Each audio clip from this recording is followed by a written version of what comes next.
Hey everybody, Bridget Lynn-Dolgoff, how are you? I wanted to kind of put out a video or some videos kind of in a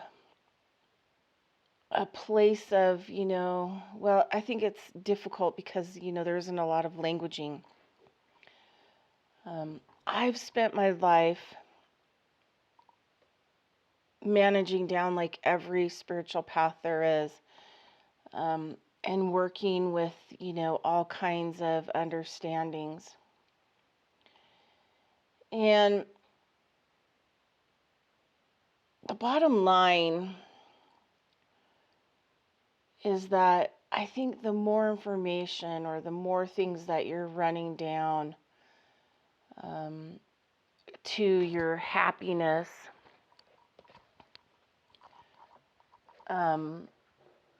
and then objects that we're trained to I spy,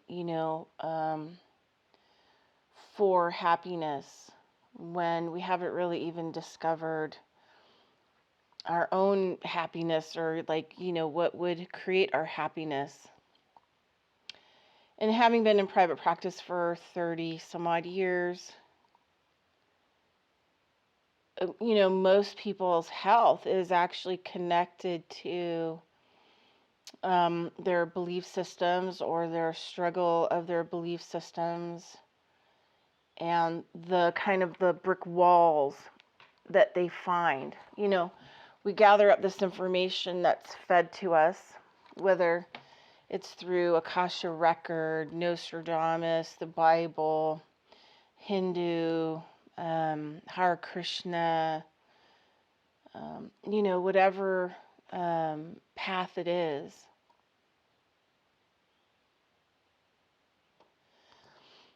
And we run it down, we take it as far as it'll go.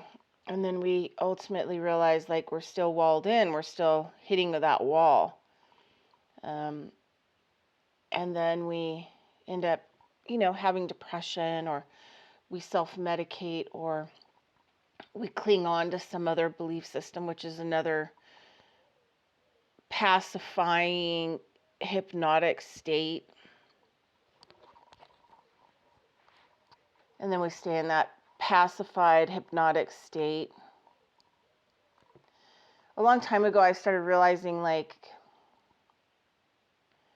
there's so many thoughts that are programmed into our reality that really aren't, paths of freedom.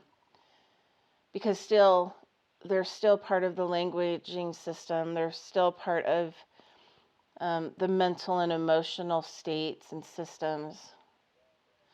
And even if you were to run away to a cave, you're still, and you're, meditating for 20 years, you may be able to leave your physical body and, drift off into, other realities, and then come back to your mummified body and rehydrate it back into this world 1,500 years later, which has been done. But you're still, unless you die, you're still tethered. I can just feel like, there's like all this energy like pressing down on me, like verbalizing, some of the stuff that I've thought about. So trying to release that as I go along here.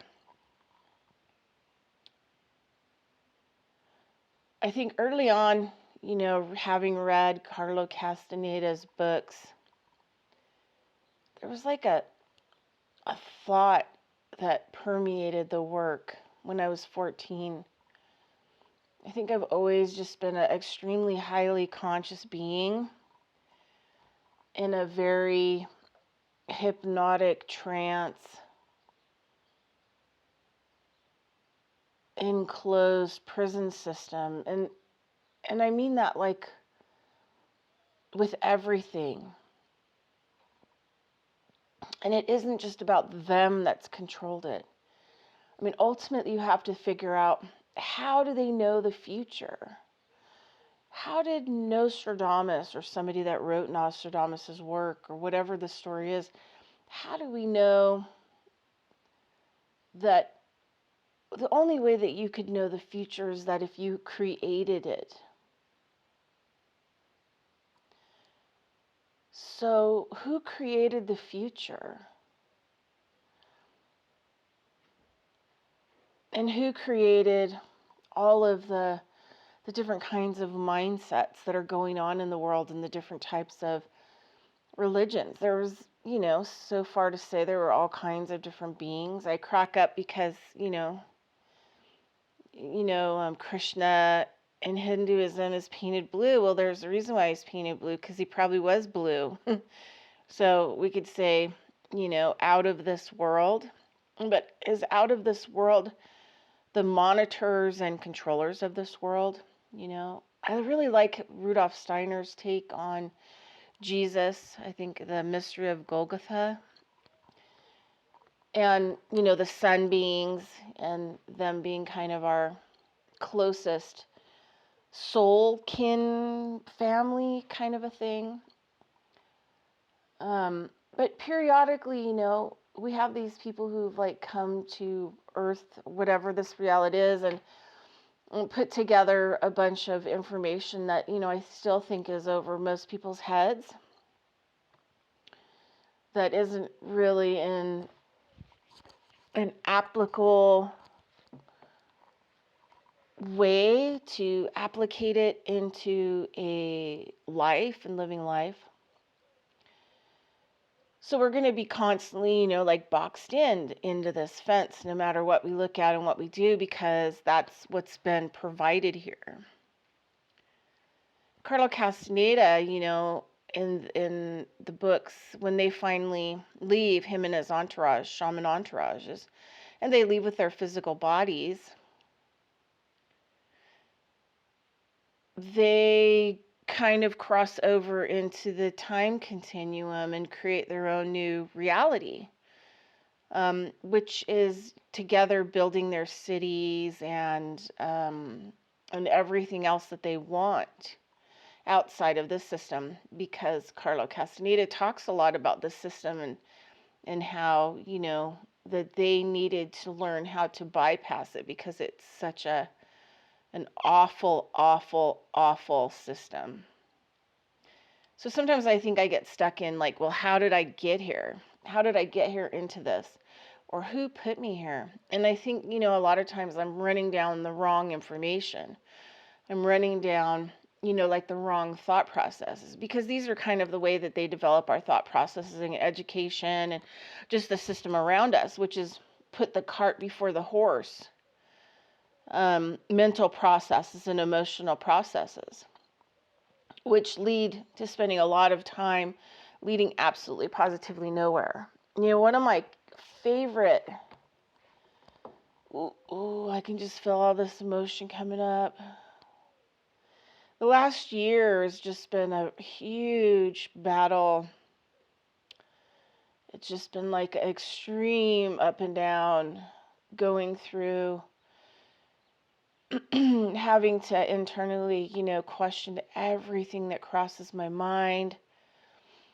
And there are days where I literally have to hypnotize myself. I have to hypnotize myself into the positive, new agey kind of creating your reality, in order to settle, the extremity of the emotion of the truth. One of my favorite all-time personalities or characters, or was this woman, native woman, named Twin Dreams, I think. The reason why she was named Twin Dreams is because she could live in any functioning reality she wanted to. She would just walk through the cracks in the walls,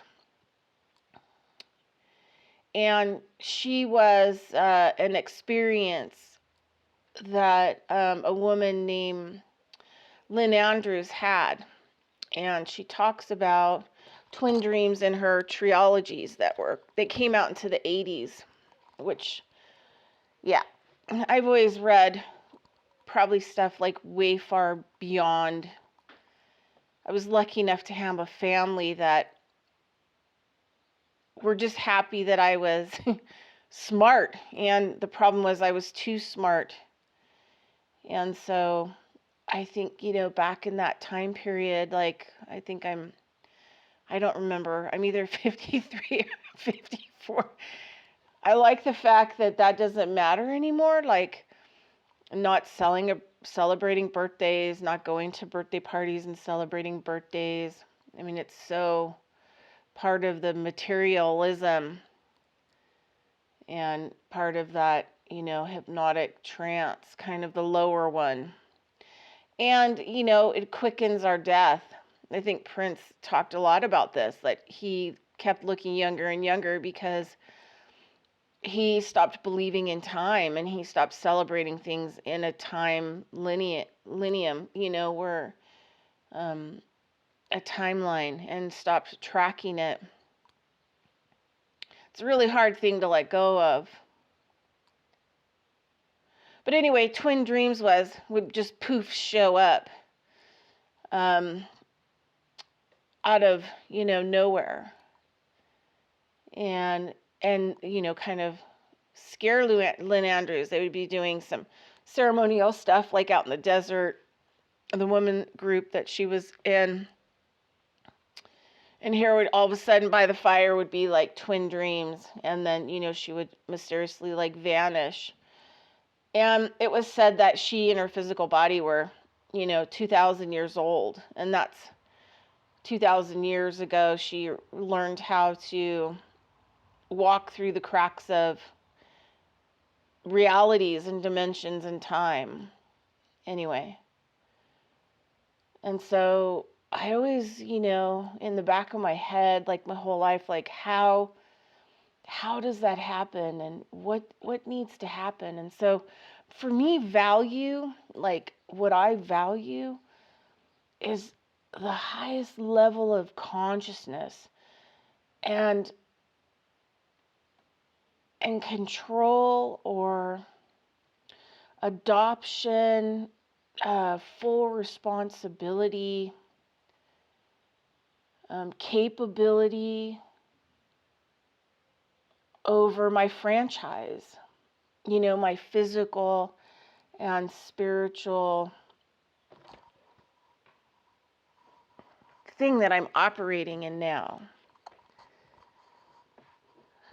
Because I think for me, in this reality, that's like the highest extent of freedom, consciousness, and totality. Now, what happens when I get there? I don't know. If I could travel through the time continuum in my physical body and it stays the same age that I am now, I guess I'll travel those worlds for 2,000 years until I figure out, what next. Because everything else in this reality is limiting. And I've tried it all.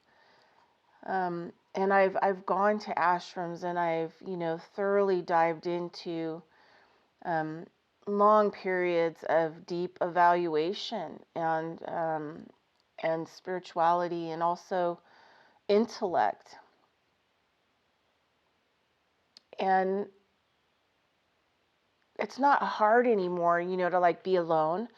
It's not hard anymore to seek that solitude, because my mind and my heart are now my best friends, and they are also my teachers. They also let me know where I'm not unified, where there is internal struggle, which is external struggle. But everything, in this reality, and the pieces that we really needed are the application. How do we ascend? So all of these beings, whether you want to call him Muhammad or Jesus or the angelic hierarchs, or the hierarchs that are surrounding us, and the extraterrestrials, or Krishna, or all these other things, didn't really provide us, and or things have been removed, which is blame. So I don't really want to get into the blame. I'm just focused in on what I don't have, which is the recipes, the application, on how to be a total sovereign being, unified in a physical form, not waiting for me to leave my physical form and so hypnotically manipulate myself into, well, just survive this, and then, once you leave here, you can go to the heavenly kingdom, or,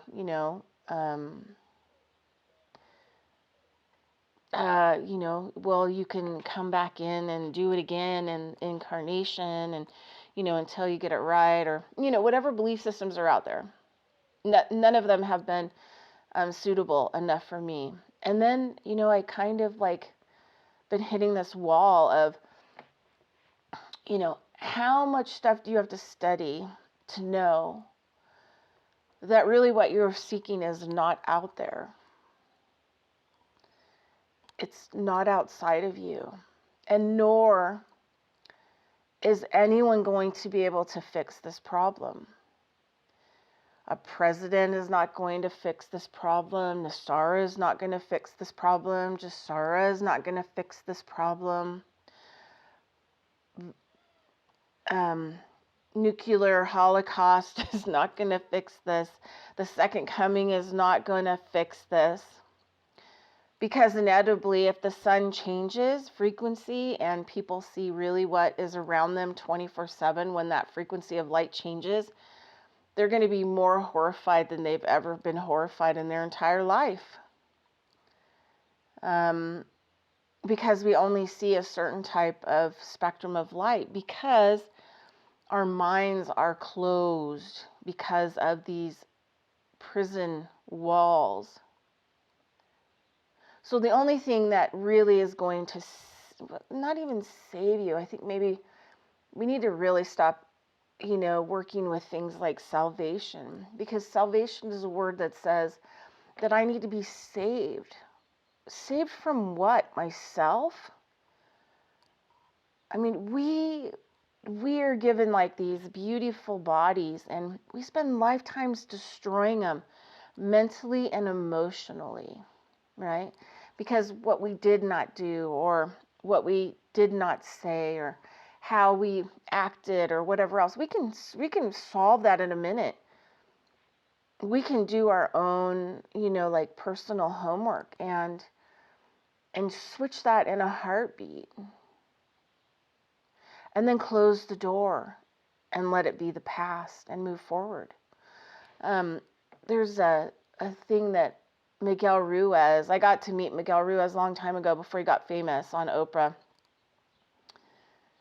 with the 4 agreements. And one of the things that he says in the book is that we punish ourselves thousands and thousands of more times than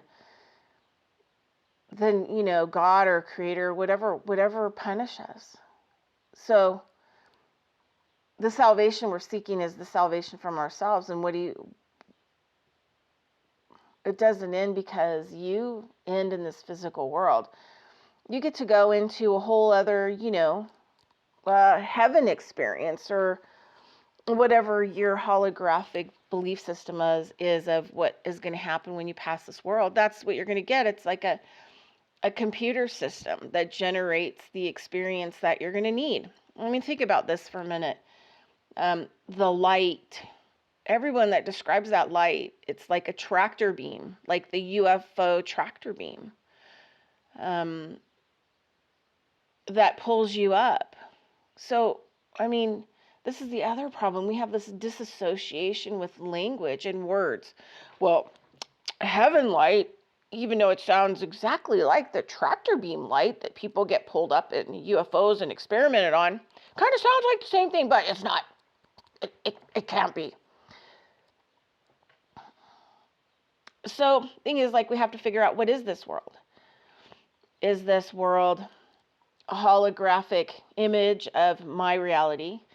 And am I generating this useless life, this 100% useless experience based on all the information and knowledge in this world? And if it is a holographic experience and I'm the center of this universe, then why would I give a rat's ass about following the law? What law? I mean, come on. And everything that you believe is a law, is some kind of rules and regulations, and never really creates you in a limitless fashion. And one of the big things that, I'm working on some, legal remedies, kind of like I'm at the finally the end. And I chose not to go. I'm not going to become a nationalist. I'm not going to, render my all cap self dead with the IRS, and then, reconfigure myself into a DBA, and then, ask them to give me a number and write 1099s against my bills. And, I've been down this road. I've done it all. And I'm at like the final stage here, right? In the root. And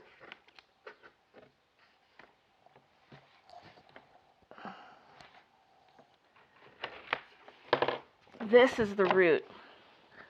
Just so you know. I know it's backwards, probably backwards. Hopefully you can read backwards.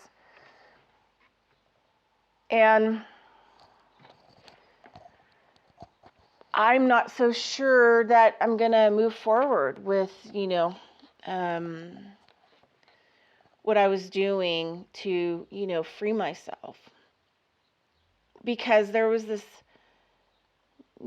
thought that I've had, and I see all these people, because they're getting ready for Jasara. A lot of them have like foreign currencies and cryptocurrencies. And hold on a second, I'm disappearing.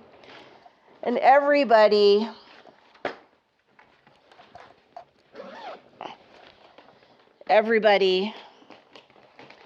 is trying to figure out how to do asset protection, living trust, this, that, and the other thing, double backing these things. And, it just dawned on me like last week, like you could set up whatever you want. And so sad, okay? Rudolf Steiner talks a lot about where we're at in this time continuum, which is, it's all based on materialism. That materialism really is the blocker to our spiritual freedom, even though I still don't really know what the hell that is. I'm seeking it now, and I'm not really sure what my next play is going to be. I just know what I'm walking away from at this point in time. Because I'm the asset. My spirit, my body, and my heart. That's the Trinity, okay? So, the heart, we could say, is, you want the Trinity? The heart is Jesus. The Spirit is the Holy Spirit. And together, all of this in this vessel is the Creator and God. So I'm the asset working my creation in this reality. And I'm not doing a very good job, because I'm running down with all kinds of past putrid, past, present, and putrid, no, I'm just kidding, future belief systems. And the big one for me lately has been like, okay, if there are futures in the Akashic records, it's in the book of life, it's Nostradamus, it's Edgar Casey, it's all these people who have predicted the future outcome. Then who predicted the future? Which means this has already happened. Now, why am I stuck here? I remember I had this amazing teacher. I was kind of living in this ashram thing, and the situation, and I used to go and see this guru, and I would go with all kinds of complaints, and he was pretty patient in the beginning, but then I'd show up and he would be like, okay, let's get to the point. Like, I don't really care what the story is. Like, let's just get to the point. And so then, yeah, I remember I like rambled on about something one time, and he just looked at me and he said, why do you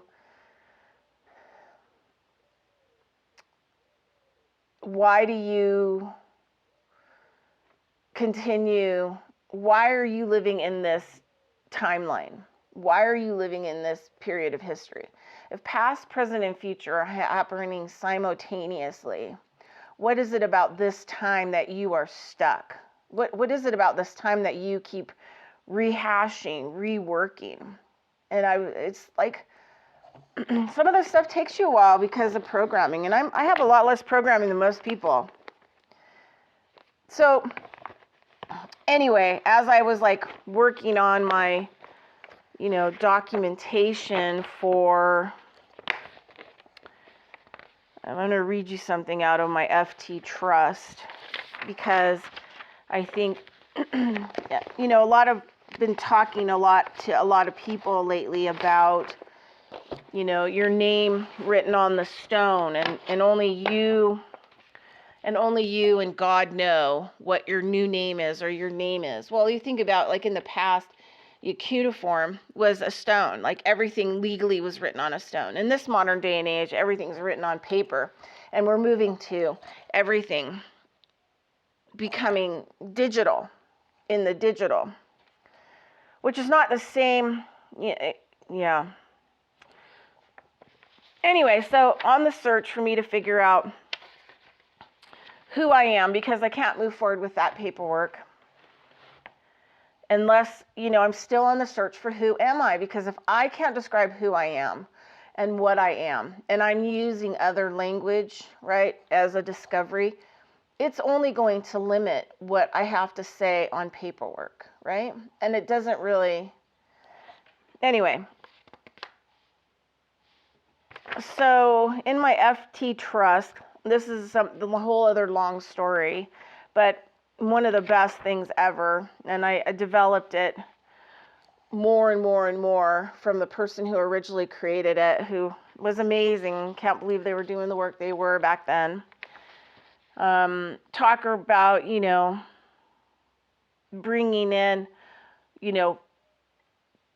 jumping over those boundaries and the prison walls and the hurdles, also in a place of, discovery. So this is the definition I've been working with, but I don't know what the thing is. And I've really kind of been working with me not being a human, not being mankind, not being a lot of these, like, what they call zoology terms. Infant is a primate term. I mean, a lot of these kinds of things. I've been having a lot of conversations with a lot of different people about a lot of different stuff. And might I be the Holy Grail? Might you be the Holy Grail? Right? The vessel filled. Anyway, so this is what I was going to read.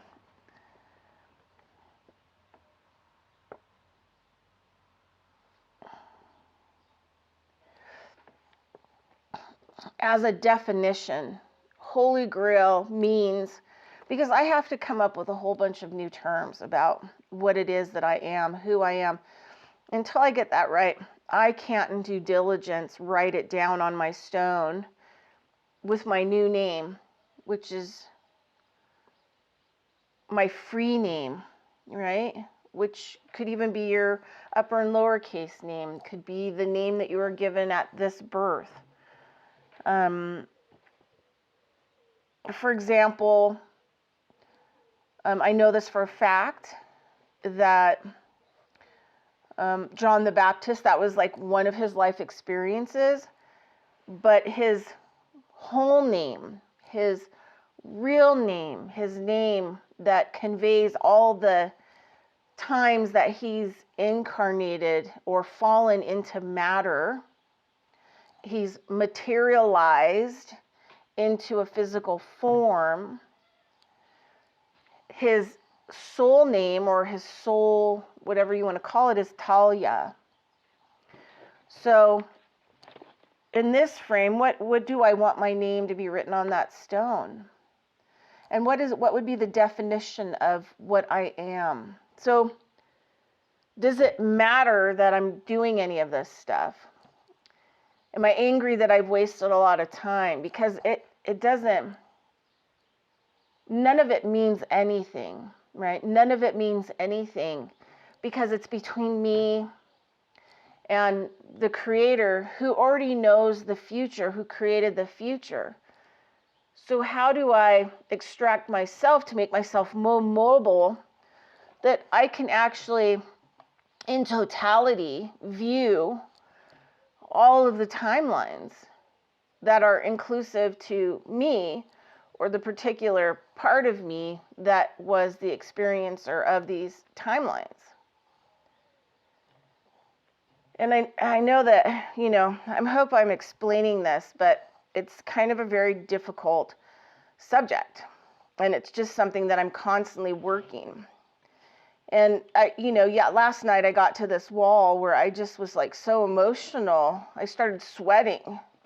Sweating is part of the recognition of wrong that's trapped in your memories or old, or pain and suffering. And then your body will go through like an emotional sweat release, and it will release it out kind of as a vapor to help remove it from your body, out of your muscle memory. So sometimes these things are like extremely tough.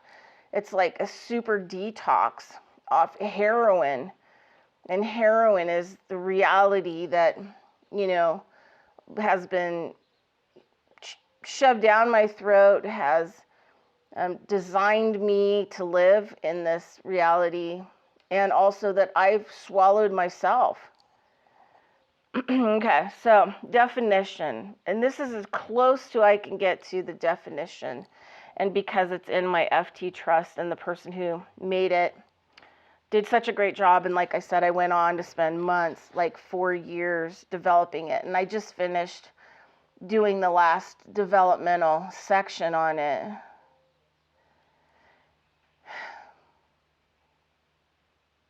And this trust is about me, the heart me, the mind me, the spirit me, the physical me, and how that translates into the reality. It isn't a trust where I put, the outside world assets that mean nothing. It's me, the asset, and on the written stone, the expression of that in the outside world to help educate and notify people in an applicable way about that.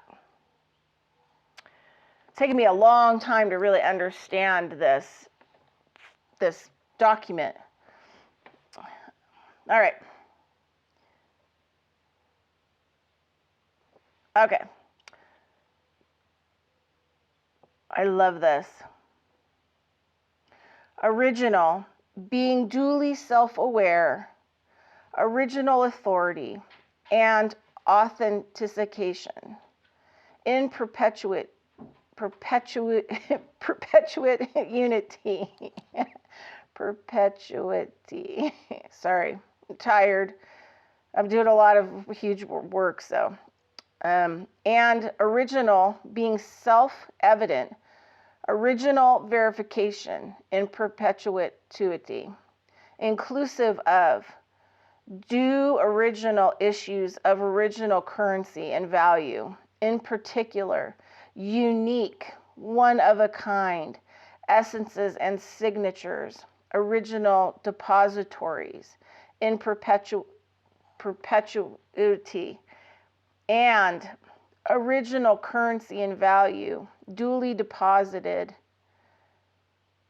by due original issue in original depositories for further original issue inclusive of form and device that controls and directs original currency and value inclusive of magnetic, frequential, vibrational, and energetic creation, expression, and benefits of the experience therefrom. Original deposits for further original issue in perpetuity, and original depositories duly issuing original currency and value by due original issue inclusive of, from, and device that controls, directs original currency and value inclusive of magnetic, frequential, vibrational, energetic creation, expression, benefits of expression therefrom, thereby increasing original currency and value, original limitless value that is further due original issue in perpetuity. And it goes on.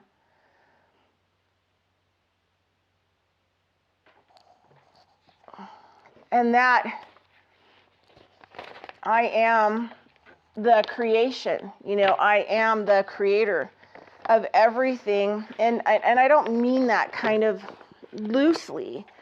I mean that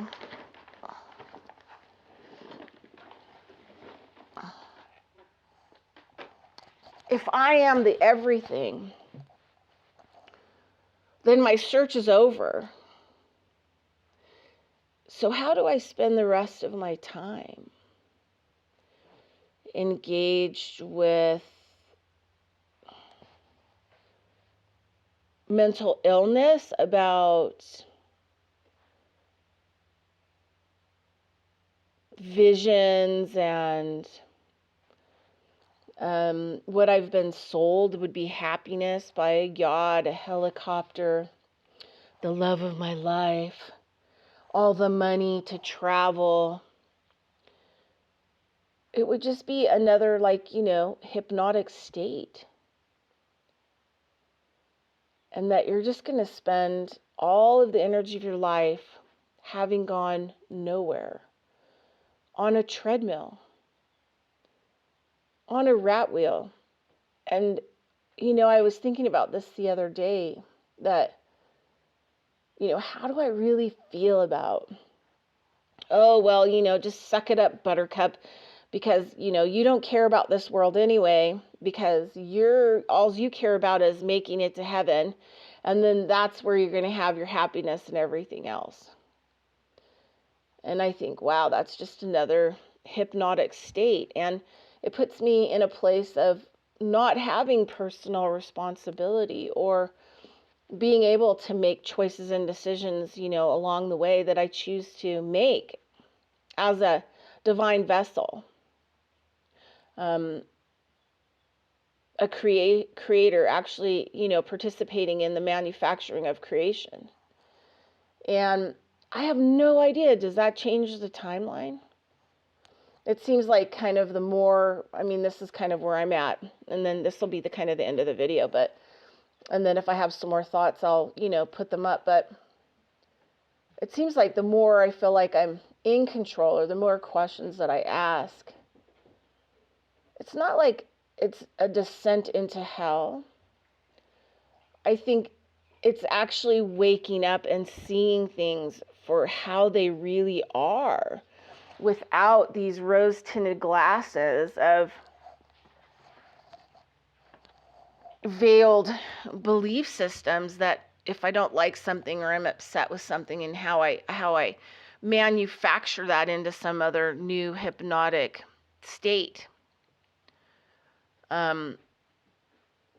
which doesn't help me to be progressive in my thoughts and my feelings and, the present moment and the now. I've spent, time meditating, and yeah, does that seem like it does kind of uplift me and it makes me a little bit happier? It does, but Why is unhappiness such a thing that we have to medicate ourselves from? Because the unhappiness is us being able to really look at the image, really look at the truth, really, really look at the facts. And the only way that we can really become, a true vessel or a holy grail,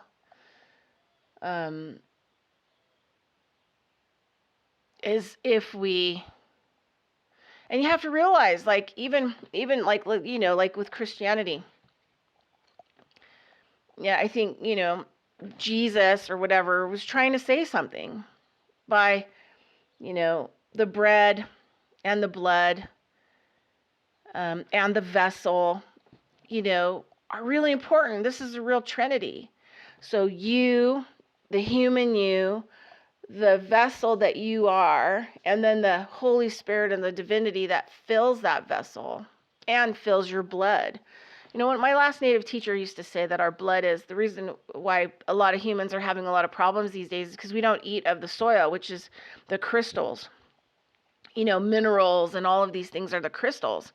And when we have the crystals in our blood, then we are antennas. We are legitimate antennas, So we don't need to meditate, and we don't need to do all these things, and we don't need to believe. We just will get the signals and the information that we need to at any given point in time. And there are some things about this world that are good, like getting a signal that something's wrong. And being able to okay, is it wrong inside of me? Is it a thought, or is it wrong? Is there something getting ready to go down here that I'm picking up signals in my crystal structure? Like, oh, the, gas station's getting ready to be robbed, and picking up that signal and looking around. Okay, is it going on around me, or is it going on inside of me? Those are good things that are going to help me, lead me to ultimate freedom. But I have to do the work, and I have to define who I am. And everything in this world, everything that defines everything, is just another prison. Because we're looking in the wrong direction. And the fact that we're looking at all is a problem. Because, we have to be right. And if we're right, then we can prove our point and we can go forth. Well, that's what attorneys do. It's a really kind of bad mindset, because it doesn't really connect you up with, the grid and being a part of the grid and being able to operate in this grid or that grid and move up and down your timeline. And are you really an infinite being? Who are you? You're the asset. You're the magic. You are the vessel in which everything is happening and will happen and has happened. Can we change the future? I would like to think so. My native teacher said that, before he passed, my last native teacher, medicine teacher, said, we'll either flip this world and really destroy it again, or we will stop that destruction. But it's in us, and it's up to us, and it's an individual thing. And, we have to figure out, what does that make us? Who are we really? Without all of the other literature and past, present, and future. And what does that mean that the future's already been created? And who created it? Who's dictating it? Who's logging and categorizing it? And why do I have to participate in it? And how do I generate something completely different and stop hypnotizing myself into being okay with it all and somehow, just getting through?